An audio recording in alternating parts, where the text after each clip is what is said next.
George, what are we getting ready to do here? We're getting ready to do what? To taste a starter. No. We're going to check the take a powder, right? We're going to check the alternator stator in both these alternators. Both these alternators look just alike, only one of them new and the other one's old. Yeah. This one came off of this Ford van over here. It wasn't putting out. We checked it with our charging system tester.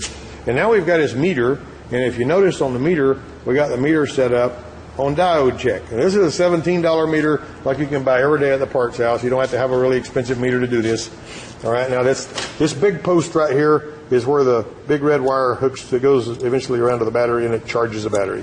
And this housing between here and here, there's a bunch of diodes, and we're going to check those diodes really quick right now on this old alternator. He's touching you got to scratch into that, really got to see that. He's got a reading that way.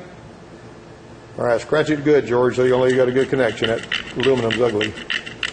All right, you're going to see he's touching the housing with one. He's touching the big red wire with the other one. And look at that. He's got a really low reading there. Okay, now trade hands with your trade places with your leads. All right, scratch it good. All right. All right, scratch it good. Look at there. He's reading low on both sides. See what I'm saying?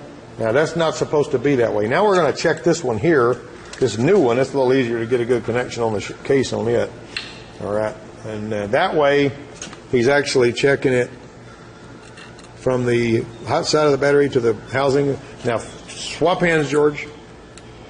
Okay, and now look what he's getting. He's getting a kind of a high reading one way and no reading the other way. And that's telling us that these diodes and this other alternator are bad. Now, I will say this. Let me go so far as to make this statement. You can have other problems with an alternator. Just because it passes the test that we did doesn't mean that alternator is good. But if it fails the test, it does mean that the alternator is bad. So that's the point. So if it fails that test, you're through. If it doesn't fail the test, that doesn't mean the alternator is good, because you can still have worn out brushes, you can have a bad regulator, you can have an open rotor. There's all kinds of stuff that can be wrong.